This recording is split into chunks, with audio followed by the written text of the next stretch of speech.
Hi friends, இன்றைக்கி நம்ம கிச்சனில் ரொம்ப சிம்பிளாகவும் டேஸ்டியாகவும் பட்டாணி வச்சு கிரேவி எப்படி செய்யறதுதாங்க பார்க்க போகிறோம். இது பூரி, சப்பாத்தி, பரோட்டாக்கெலாம் ரொம்ப கலக்கலான டேஸ்ட்டில் இருக்கும். இது வரைக்கும் தமிழ் ஃபன் சேனலை சப்ஸ்கிரைப் பண்ணாத நண்பர்கள் சப்ஸ்கிரைப் பண்ணிக்கோங்க. அப்படியே பக்கத்தில் இருக்கிற பெல் ஐக்கானை கிளிக் பண்ணிவிட்டு ஆல் அப்படிங்கிற ஆப்ஷனையும் கிளிக் பண்ணிக்கோங்க. அப்போ தான் நாங்கள் போகிற நியூ அப்டேட்ஸ் டெய்லி உங்களுக்கு கூட நோட்டிஃபிகேஷன்ஸாக வரும். இப்போ ஸ்டவ் ஆன் பண்ணிவிட்டு பேன் வச்சுக்கோங்க. அதில் 4 டேபிள் ஸ்பூன் அளவுக்கு ஆயில் சேர்த்துக்கோங்க.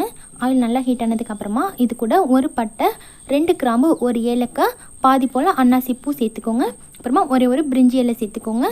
கூடவே 1/2 டீஸ்பூன் அளவுக்கு ஜீரகம் சேர்த்துக்கோங்க. இந்த ஸ்பைசஸ்லாம் சேர்த்ததுக்கப்புறமா ஸ்டவ்வை சிம்மில் வச்சுக்கோங்க. இது எல்லாம் சேர்ந்து நல்லா பொரிஞ்சு வரட்டும். அதுக்கப்புறமா இது கூட 3 மீடியம் சைஸ் பெரிய வெங்காயத்தை நல்லா பொடியாக கட் பண்ணிவிட்டு சேர்த்துக்கோங்க.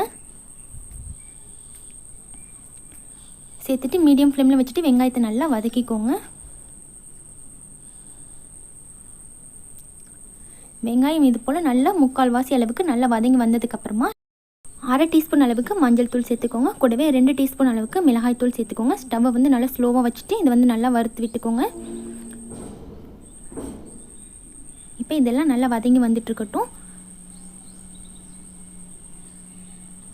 இப்போ ஒரு மிக்ஸி ஜார் எடுத்துக்கோங்க. அதில் 3 மீடியம் சைஸ் தக்காளி சேர்த்துக்கோங்க. தக்காளி சேர்த்துட்டு இதை நல்லா நைஸாக அரைச்சி எடுத்துகிட்டு வந்துடுங்க.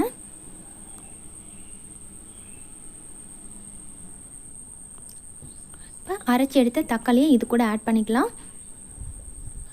இது போல் நம்ம தக்காளி அரைச்சிட்டு சேர்க்குறதுனால கிரேவி நல்லா திக்னஸாகவும் நல்லா டேஸ்டியாகவும் கிடைக்கும்.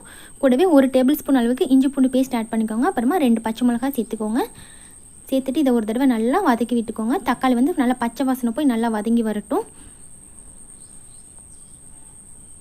இப்போ இது கூட 1 டீஸ்பூன் அளவுக்கு ஜீரகத்தூள் சேர்த்துக்கோங்க. அப்புறமா 1 டீஸ்பூன் அளவுக்கு கரம் மசாலா, அப்புறமா தேவையான அளவுக்கு உப்பு சேர்த்துக்கோங்க. கூடவே 1 டேபிள் ஸ்பூன் அளவுக்கு மல்லித்தூள் சேர்த்துக்கோங்க. இதெல்லாம் சேர்த்துட்டு இதை நல்லா கலந்து விட்டுக்கோங்க. நம்ம மசாலா பொருட்களாக சேர்க்கும்போது ஸ்டவ்வை சிம்மில் வச்சுக்கோங்க. ஃபுல் ஃப்ளேமில் வச்சிட்டிங்கன்னா சீக்கிரமாக கருகிரும். அதோட டேஸ்ட் மாறிடும். சிம்மில் வச்சு கலந்து விடும்போது நல்லா டேஸ்ட்டு கிடைக்கும் உங்களுக்கு. இப்போ இதை ஒரு 5 நிமிஷம் போல் க்ளோஸ் பண்ணி வச்சுக்கோங்க. 5 நிமிஷத்துக்கு அப்புறமா ஓப்பன் பண்ணிவிட்டு ஒரு தடவை நல்லா கலந்து விட்டுக்கோங்க.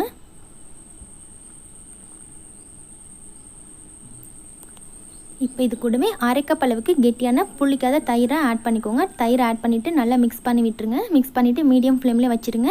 இப்போ இதுலேருந்து நல்லா எண்ணெய் பிரிஞ்சு வர வரைக்கும் இது நல்லா வதங்கி வரணும். இது போல் ஒரு 5 நிமிஷத்துக்கு அப்புறமா பாருங்கள் நல்லா ஆயில் பிரிஞ்சு வந்திருக்கு.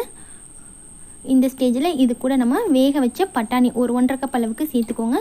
பட்டாணி வேக வைக்கும் போது இருக்கிற தண்ணியை கூடவே சேர்த்துக்கோங்க. சேர்த்துட்டு இதை நல்லா கலந்து விட்டுக்கோங்க. மிக்ஸ் பண்ணிவிட்டு தேவையான அளவுக்கு உப்பு சேர்த்துக்கோங்க. சேர்த்துட்டு இதை க்ளோஸ் பண்ணி வச்சுருங்க. ஒரு 10 நிமிஷம் போல் சிம்மில் வச்சுருங்க. இந்த ஃப்ளேவர்ஸ் எல்லாம் ஒன்றா சேர்ந்து கிரேவி நல்லா திக்காக உங்களுக்கு ரெடியாகி வந்துடும்.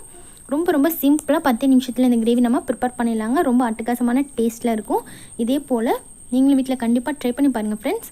இப்போ பாருங்கள் 10 நிமிஷத்துக்கு அப்புறமா ஓப்பன் பண்ணி பார்த்தோன்னா ஆயிலெலாம் நல்லா பிரிஞ்சு கிரேவி ரொம்ப டேஸ்டியாக அட்டகாசமாக ரெடி ஆயிடுச்சு. இந்த வீடியோ உங்களுக்கு பிடிச்சிருந்துச்சுன்னா மறக்காமல் லைக் பண்ணி உங்கள் ஃப்ரெண்ட்ஸுக்கும் ஷேர் பண்ணிக்கோங்க. தேங்க்யூ.